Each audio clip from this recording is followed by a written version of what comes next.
Hello, welcome to episode number 152 of the Savvy Social Podcast. This show is brought to you by Fan Booster by Traject, which is the world's most complete social media management tool. And it's my tool of choice when it comes to scheduling, managing, and especially reporting on social media. Try them out for yourself for free by clicking the link with the show notes or in the description of this video. Now, I'm super excited for today's guest, Teresa Heath-Wareing. I was on her podcast and just loved the conversation we had there. So I knew I had to bring her on the show. She is an award-winning international speaker, TEDx speaker, trainer, podcaster, and business owner. She works with businesses and entrepreneurs and marketers to really help them enhance their digital marketing and social media efforts. She has spent the last 16 years in marketing working with international brands like Land Rover, Jaguar, Rightmove, and Lead Pages. She also speaks and trains entrepreneurs all over the world, as well as in her online membership, the Marketing That Converts Academy. And today we're going to dig into her story and talk about her approach to marketing, which I know you'll love.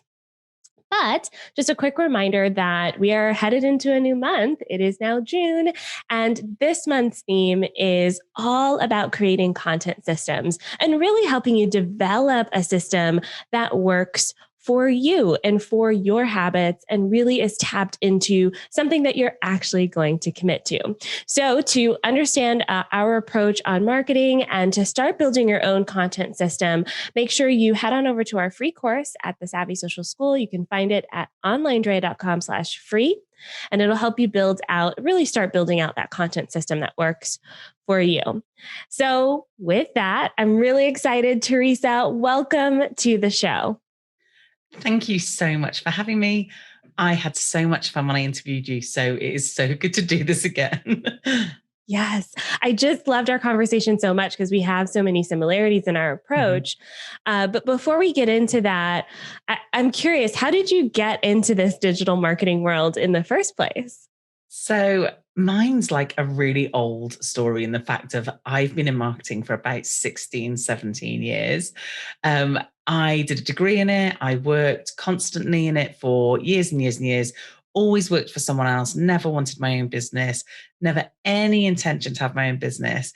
And I was about the time where I think social media was starting to pick up, that I then started to have some changes in my home life and my world. And I found myself as a single parent with my daughter who was like 3, nearly 4.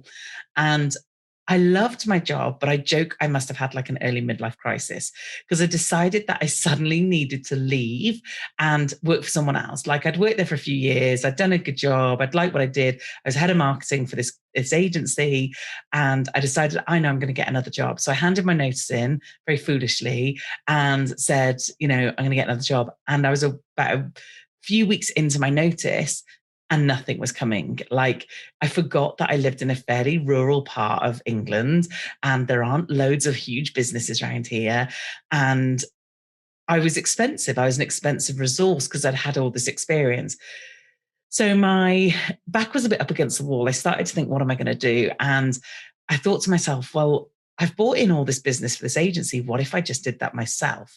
So just literally gave that a thought. And it was like my boss realized and basically said I had to leave. So I had 1 week, no savings, no rich parents. I had parents, they weren't rich, no husband, no money to talk of apart from that last final salary I was getting for that last month. And then I had to start earning money. And that's what I did. I went out and I started doing social media for people and I started doing marketing for people who couldn't afford marketing managers. And then I built my agency. But the online world called me so hard. Like I loved it. I loved training with the online people. I loved how it worked. I loved the tech behind it. And slowly but surely, I moved my business from an agency to a one-to-many model where now I teach in the academy. I speak when obviously we're allowed to go and speak around the world. And I have a coaching program that's a bit more intense. And basically, I do that. And I just talk continuously about all things marketing, social media, digital marketing. And I like to throw in a bit of mindset every now and again. Yes, I love that. And I love your transformation as well, because I think so often in the online marketing space specifically, there's a lot of people who just kind of start teaching it without having Mhm. done the work. And you have the years of experience behind kind of like the actual practical experience behind the things Mhm. that you're teaching, which I think is so important.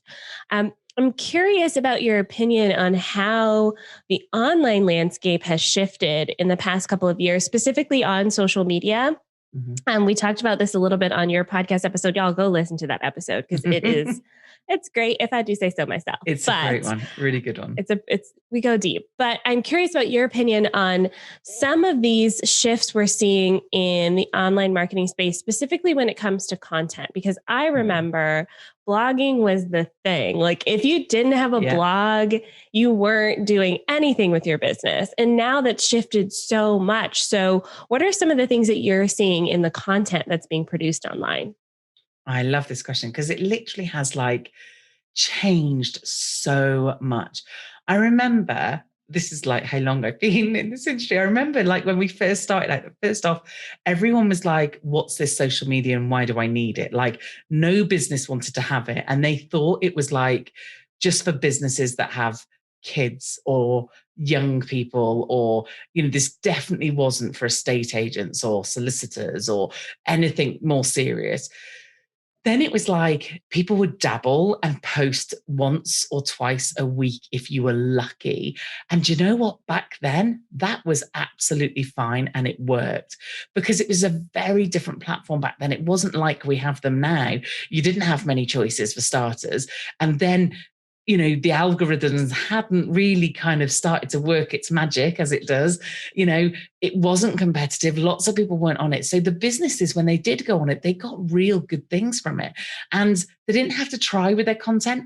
They just had to be there. Like they didn't really have to have a content strategy. And of course, like I said, I've been in marketing for years. I did a degree in it. Like there was nothing called a content creator, like, but most of my history. Like this is entirely brand new.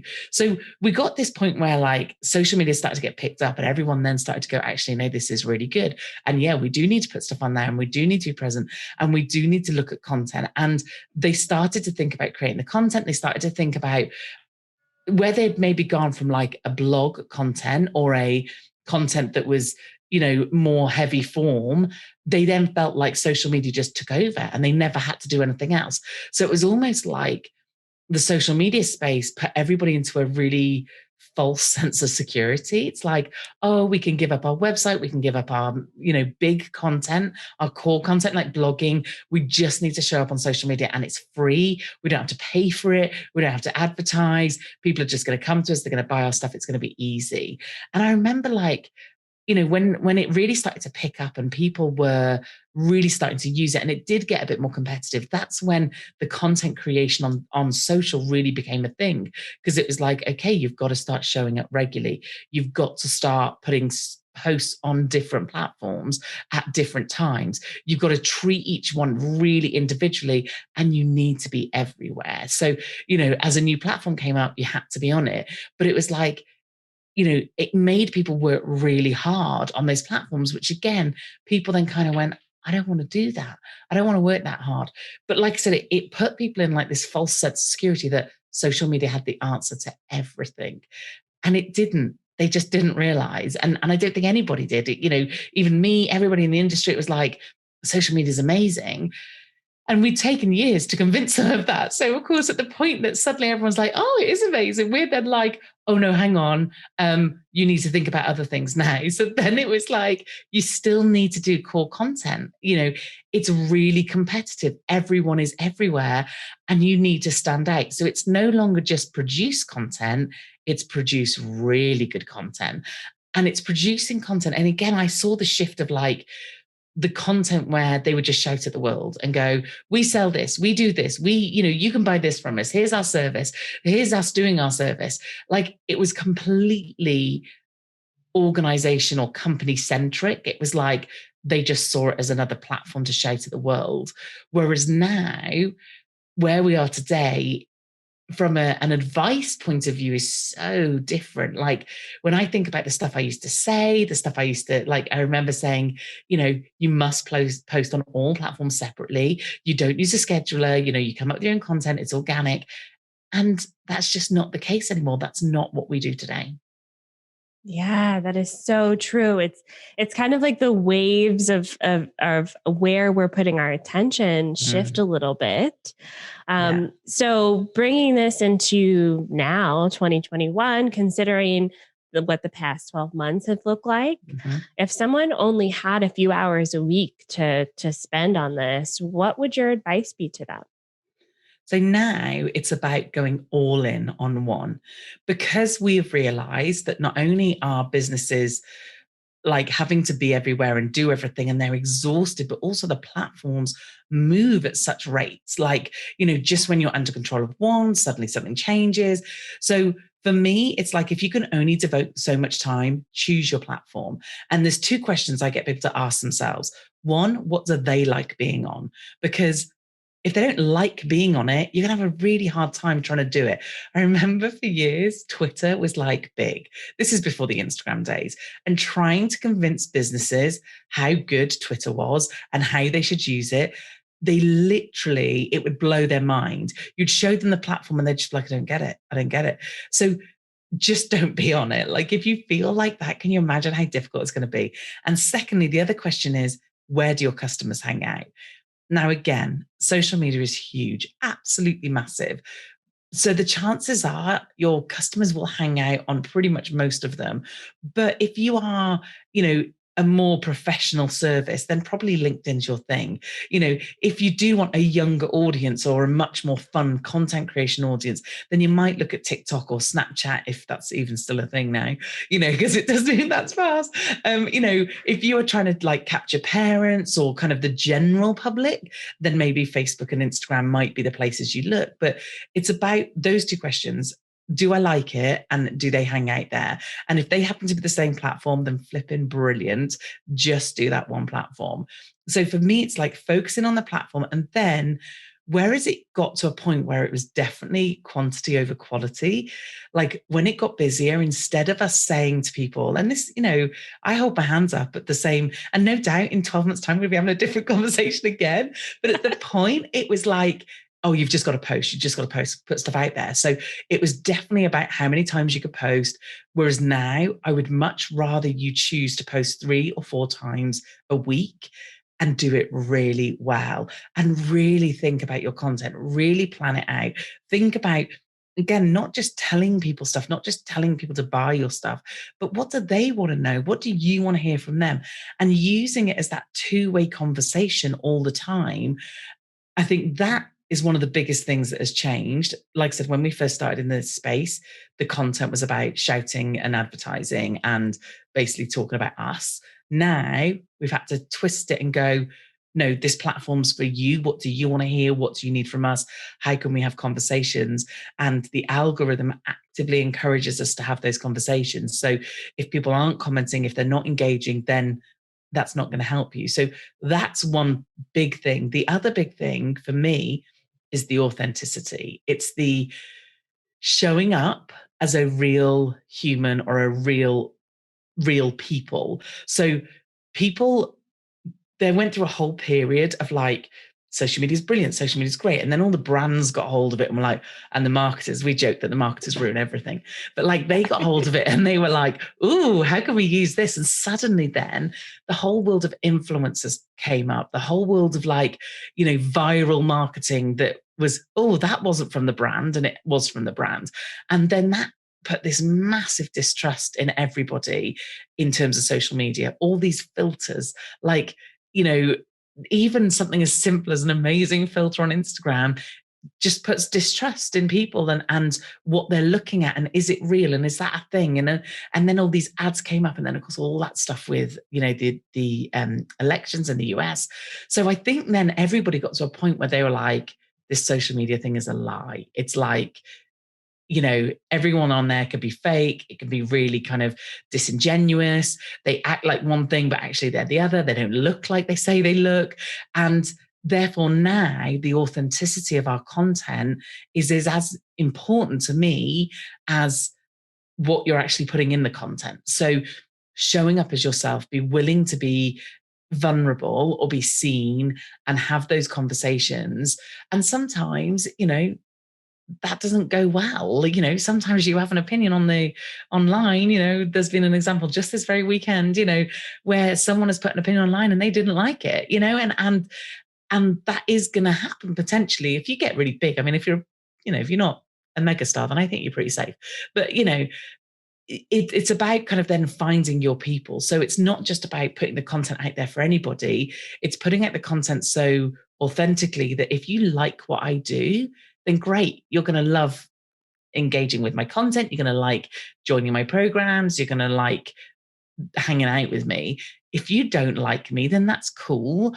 But as long as I'm being authentic on my social and showing up authentic, you can make that decision really quickly. So you don't have to then buy a product and think this woman's an idiot, or, go in deep with something and then think I've just wasted all my time to realize they're not who they said they were. So for me, showing up as me, and then you can make the decision really quickly, whether I'm for you or whether I'm not for you. Either way, great. But if you act as you are, and the same with businesses, I think people think this is just a personal brand thing. Totally not. If you are a business, you can put your brand voice out to the world. And, are you an innocent brand where it's like quirky and fun and jokey, or are you a more serious brand? You can still put that out to the world. But for me, it's like, that's our shop window. Someone's coming to me and like, I'm going to flick through your photos. I'm going to look at your stuff. I'm going to see what you're like. And then I'll see if I want to engage with you.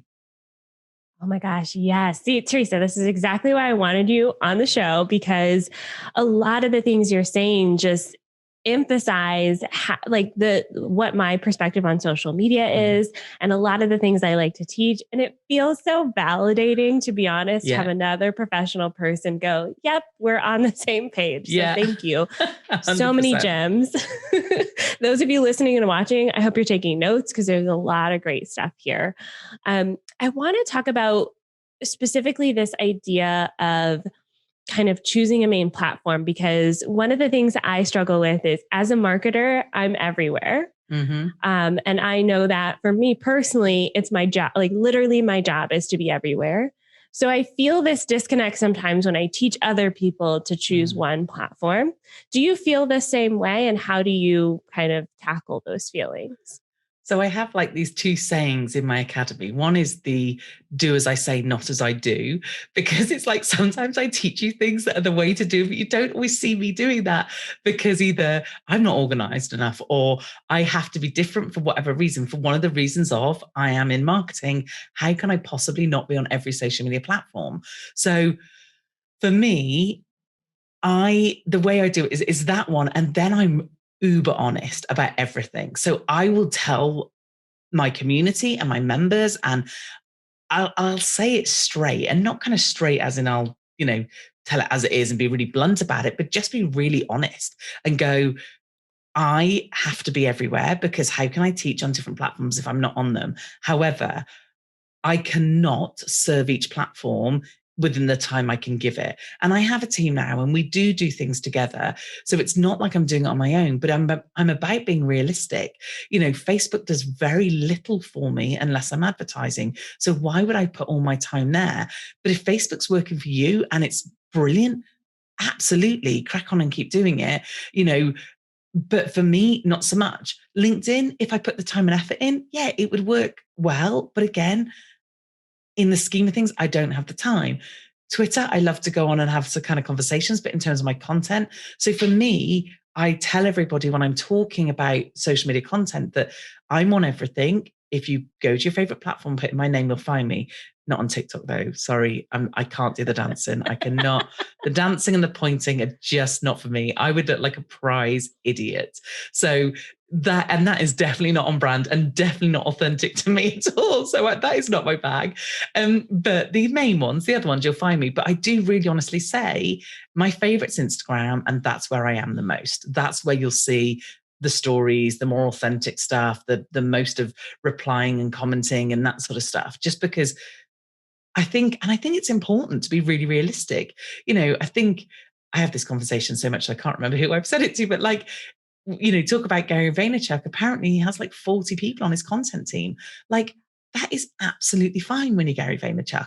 But the problem is everybody looks at him, or everybody looks at other people who are higher in the chain than them. And they're like, well, they're doing that, I need to do it like that. And it's like, but they're doing it like that because they're at that stage. When they were at your stage, they didn't do it, but you just didn't see because you weren't following them then. So for me, it's about kind of understanding that when you're first starting out, one platform's absolutely fine. Posting 2-3 times a week is absolutely fine because you're doing it all. You've got to come up with the ideas. You've got to come up with the content. And in those early days as well, you don't have, like, if I never put another podcast out in all my life, I would still have so much to talk about. Like, going back to each of those episodes and pulling out all the gems, I'd have like 5 years worth of social media content for sure, without a single bit of doubt. So, but in the early days, didn't have any of that. Like, I was writing some blogs, they weren't very good, I didn't like them. When you first start the podcast, again, you're kind of like trying to find your way. So it's not until you get that far down the line that then you can go, okay, I've got a million things I can talk about. And also sometimes I think people overthink it. Like, they think that their content has to be this crazy, amazing, thought leader, mind-blowing content. And the truth is, like, the question I ask a lot of my members is, well, who are you doing the content for? Your competitors or your customers? And it's like, I'd love nothing more for my competitors to be like, wow, she is so smart, right? And that would just be lovely. But the point is, that wouldn't get me customers. That wouldn't get me small business owners who I want to help in my academy, because I'd be putting content out there that just wouldn't be at the level that they were at. And sometimes I think we almost like do ourselves a disservice of going, we don't want to put the basic stuff out there because what will people think of us? What will, how would they see us? But the truth is, we don't, as your customers, we don't know the basic stuff. Like, one of my clients years ago, when I had the agency, was an estate agent.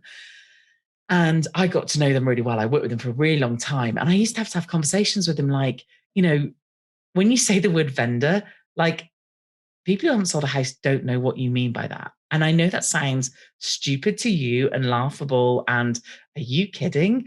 But it's like, they don't know. So you need to talk to them and produce content for them at the level they are at.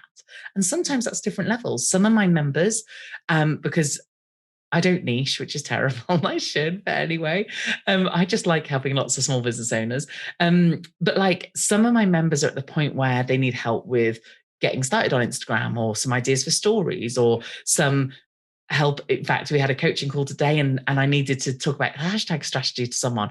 And then some of my members are launching and are talking about their launch runway. And that's absolutely fine that you have different people at different levels, but you've just got to think, if I'm putting content out for that person, is it appropriate to them? And therefore, sometimes we have to go super basic with our content, way more basic than we feel comfortable with.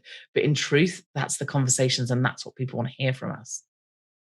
Yes, I love this too, because a lot of business owners may find a sense of relief at going this simple, because we try to do the most, at least that's me. We try to make the fancy content. And I love that you pointed it out. It's for the competitors. It's not for the client. It's so people will look at that and go, oh, that's pretty. And that's nice. But she's got it all together.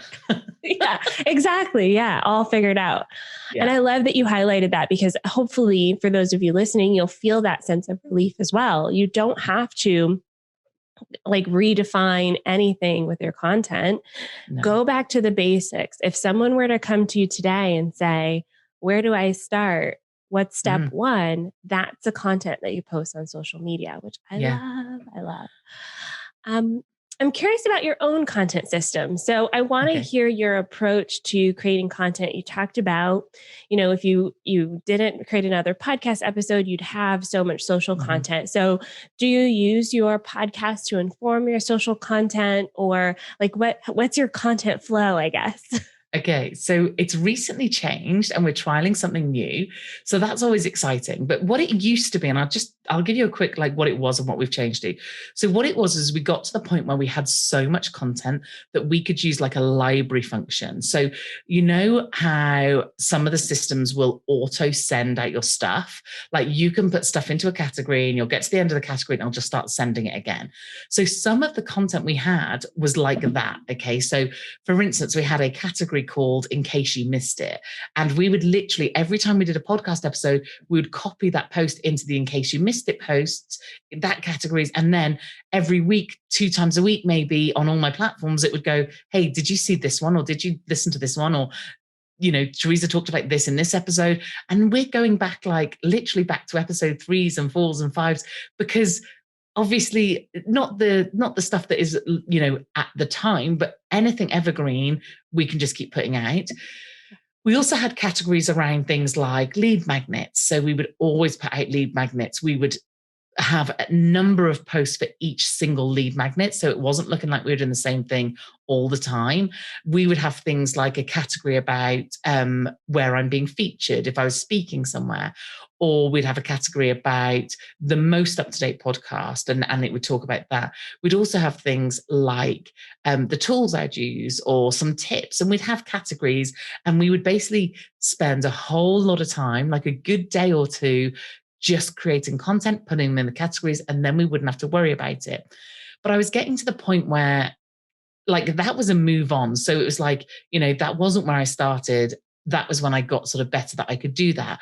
But now I've got the team and now I'm giving it more thought. I've moved on again, which I can only do because of where I'm at right now and because I've got a team and because we can work together on it. So where we are today, we basically create content a week at a time and we create it around a theme. So if you were sat here listening to this and you're thinking, how do I know what to post? What on earth am I going to post? Literally do a really old-fashioned brainstorm, put your business in the middle, and then just keep adding all the stuff. And so let's say if you're in social media, right? Social media, Facebook. From Facebook, you've got Facebook ads. From Facebook ads, you've got a Facebook pixel. You've got remarketing ads. You've got, you know, the objectives. You've got audience network stuff. You've got, so there's literally like that many subjects. And I think this is the thing that people go, well, there isn't anything to talk about. And it's like, I think you're looking up here and you can come down a bit. So I've written down lots of different things. So for instance, the one I've just written is about fear. Like I said, I like to learn a bit of mindset. So we're going to do a week around fear. So I come up with the theme. I come up with the 3 emails that I send a week. So I send an email on a Monday, a Wednesday, and a Friday. And I like to take them on a journey. So these emails I've done, and my social media reflects this, is email number 1 is what's fear got to do with business? And even introducing the fact of you might not know that fear is holding you back. You might be having a million excuses, which I've done in the past. And you're like, well, I can't launch because the moon isn't in the right phase. I'm making that up, by the way. I'm being facetious. You know, but those are kind of the ridiculous excuses that I was coming up with not to launch because I didn't realize I was scared. So that's the first email. The second email, I share a story, or it might be a myth, or it might be something that really annoys me about the industry. But basically it's some kind of story thing. So this one is about how I took a year to launch my very first online product because I was scared, and the process I went to and how James Wedmore spoke to me and we got it fixed and it was great. Then the last email is about, okay, so if you are now addressing the fact that maybe fear is holding you back in your business, what can you do about it? And in this one, I talk about my process in terms of like, you know, step 1, you write down all the things that could go wrong. Then you kind of think, you know, what if those things did go wrong? What would I do about them? And then it's like, well, what could go right? And these sort of things. So I walk them through a process. And then we take those emails and we pull them out into social. So we take a small chunk, and basically our social media follows that same path through. So what this enables to me to do is like create content and share content that isn't just like a scattered gun effect, isn't just like throwing my subjects at the wall, which I've done up until this date, you know, of trying this new stuff. It's much more curated. It's we even think about what images are going to go along with what posts when we're doing it. And then, but what it means for me now is I have a call on a Tuesday with one of my team who does this. We literally run through, I tell them what I'm going to write. I've written the emails for them. They then take my tone of voice, they take my content, and we go, okay, on Tuesday, let's share why this is important. On Wednesday, let's do a quote. On Thursday, let's write a bit of my story. On Friday, let's do a swipe post of the different ways in which they can get over fear in their business. And we create this like little mini experience almost of like, I'm taking you through this journey. So I'm not just dropping in going, Instagram's brilliant, and just leaving it there. Do you know what I mean? It's like, okay, on Monday, I might tell you Instagram's brilliant. And then I might tell you who for and why. And then I might give you one post idea. So, but what's really nice about this process as well is if I am leading up to something, so I have a few different products, but if I'm leading up to something really specific, like an email product that I have about why you should have an email list, then my content can shift and that story can start to talk about why email is important. Perhaps some of the systems, like the next week might be, let's look at the email systems that are out there and the ones I like and the ones I hate. Then it might be, talking about lead magnets, and then I might talk about a landing page. But again, it's like, I try and think of, is there a story I can tell about this personally? Is there like a myth or a thing that really annoys me? Is there some tips I can share? Is there some like key information they need to know before they start on that journey? And that forms my emails, which forms my social media. But it takes time. So someone looking at how together that looks, if it looks that together, I'm not entirely sure, but they might be thinking, oh my gosh, that's how I've got to do it. Well, no, that's how I do it now. Now I've done this for a really long time.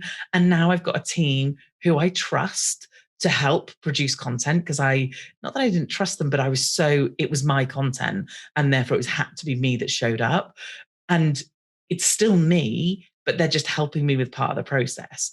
And then I still manage all the stuff as well. So that's how we're doing it today. And we've had some really good feedback. We're getting people to see the kind of, if you stay with me, you're going to see this kind of story lead into something that's going to be helpful to you. So yeah, it's been good. But like I said, that's not, if you're sat here listening to us thinking, I need to do social media better, that is definitely not the thing to jump to next. There are many steps before you get to that one.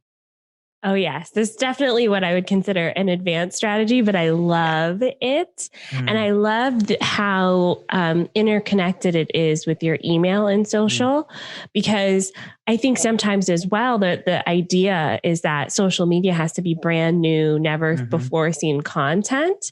And what you're showing us is that you're starting with your emails and amplifying some of those messages on social and kind of having that running thread, which really cuts down on the amount of content that you have to create and the amount of ideas that you have to create, I would assume, right?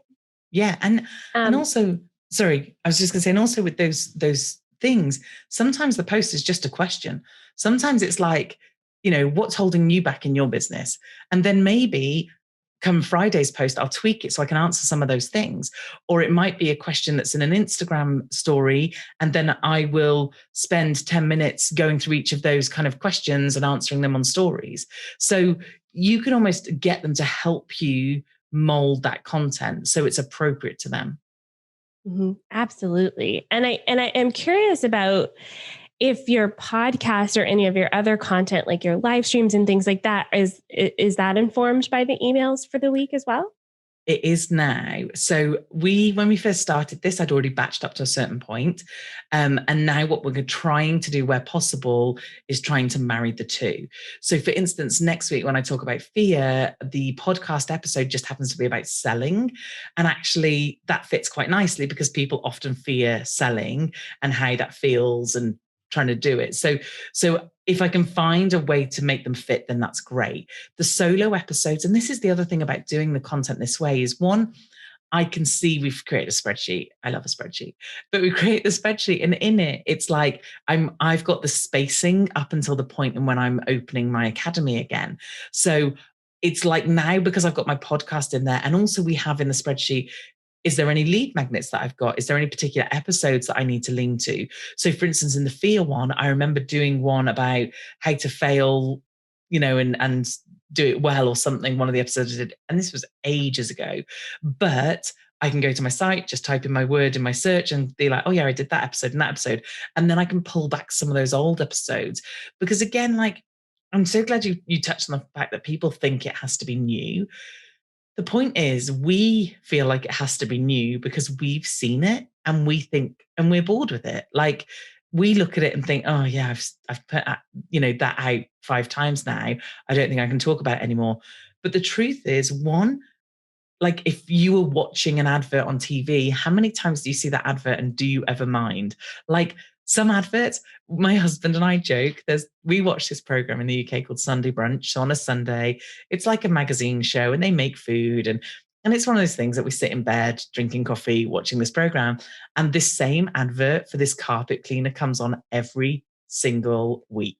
So like, and in the advert, one of the lines is, so you know what that means? And so my husband and I go, yeah, it's Sunday. Like, because it literally is on every single week.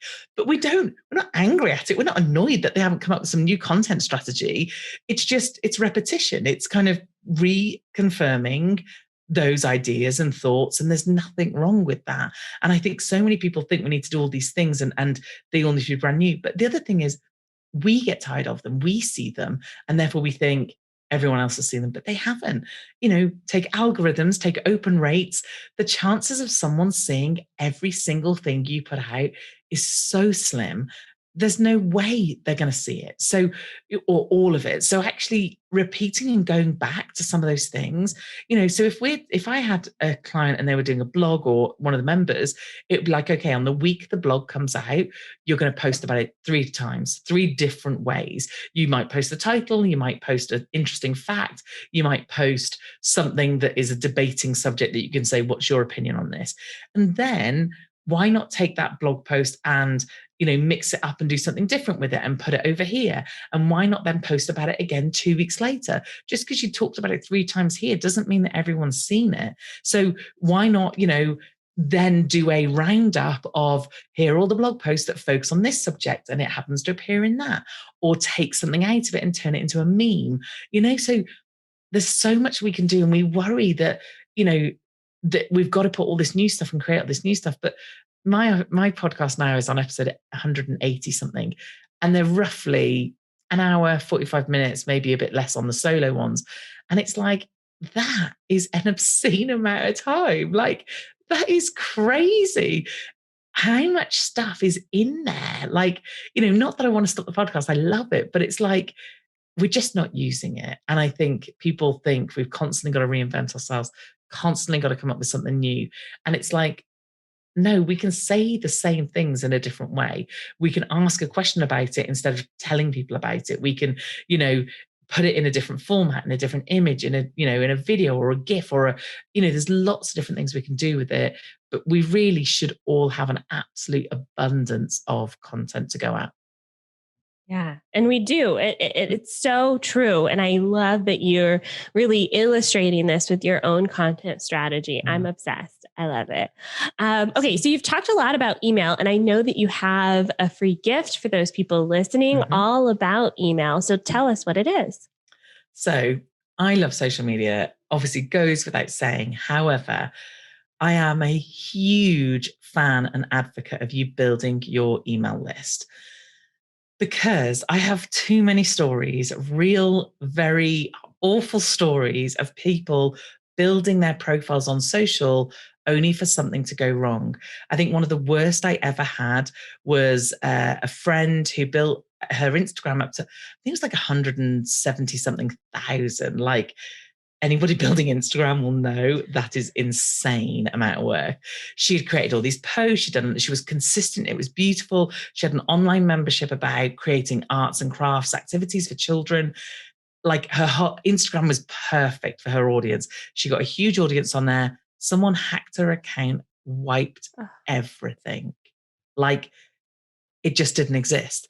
So she came to me like, oh my goodness, this has happened. How on earth do I get it back? And I tried as much as I could to help her, but there was nothing we could do, because unless you're probably Kim, Kardashian or Kylie Jenner, I don't think Instagram's that bothered about your Instagram account, unfortunately. And basically it had been wiped and hacked, and that was it. Everything was gone. And funnily enough, the thing she was more upset about, which is interesting, is the content. So she'd created all these photos and captions and stories and all this stuff, and that had gone as well, rather than being upset about the audience, which you think you would. But anyway, she had to start again. Now, obviously, she had some email list, which is great because she can go and grab that list and go, look what's happened to my account. But there's a whole host of people out there who didn't get on her list, because it was working so well as Instagram that she didn't feel the need to. And she lost them overnight. I mean, and that sounds like an extreme example, but it's things like the algorithm changes. Someone has tried to hack my Instagram 3 times today. I'm not even kidding you, because I have the 2-step notification thing. So it keeps telling me, here's your password because you're trying to log in. It's like, no, I'm not trying to log in, So, and that sort of stuff is scary. But it's things that you could break a term and condition. The algorithm changes. There's so many things as to why, as much as social media is phenomenal, and it is, and as a way to get out there, it's great. However, you always want to be building that list, because that list belongs to you. You're not marketing on borrowed ground. The people in your platform do not belong to you. They belong to the platform. So I am a huge advocate of, you build your list. That is not to say that you don't need to do social media or appear. I am still on everything. I still appear in both places, but it just means I get another bite at the cherry. It just means that if the algorithm didn't show you my post, then maybe you open my email. So absolutely start that. But this process is not a 2-minute job, okay? If you're going to do it properly, it takes time. It's worth every single second of time you can put into it. I can't tell you how worthwhile it is having an email list. But I have got a download that you can grab, where if you go to teresaheathwareing.com/start your list, I think I've remembered that right, or start your email, actually. Was it start your email? Start your email. Yeah. Thank you. I have all these pretty links, and I can never remember the names of them.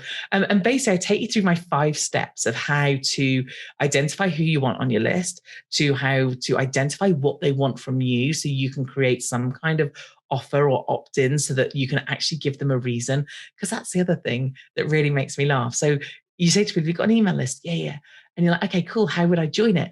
Oh, there's something on my site. And I'm like, all right, okay. So you go to their site, and hidden at the bottom, it's this tiny whispering voice that goes, do you want to join my newsletter? Right. And it's like, 1, it's like hidden in your footer or something. And 2, you're just asking me to join a newsletter. You're not telling me why or what I'm going to get from it or what value you're going to add to me. So by giving them a reason to get on it is great.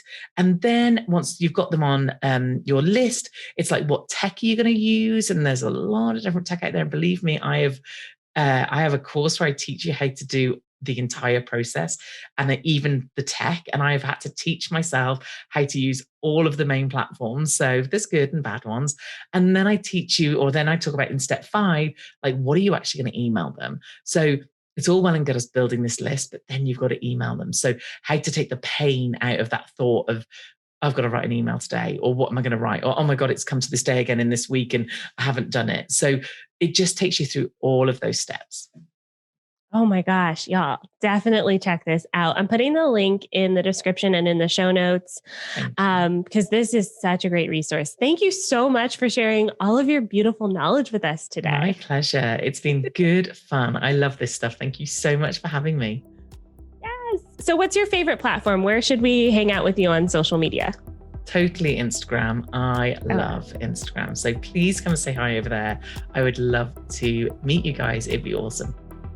Yay. So I'll put Teresa's links in the show notes, in the description. Make sure you connect with her on Instagram. Tell her you loved this episode and what kind of you took away from it. I think she would love that. And with that, we're wrapping up our episode. Make sure that you stay tuned for next week. We're talking all about your digital brain. This is a concept we're teaching in the school that I'm bringing to you, and it echoes a lot of what we talked about today. So we're going to get to work on building out those concepts for yourself. That will be next week. Until then, I will see you on the internet. Bye for now.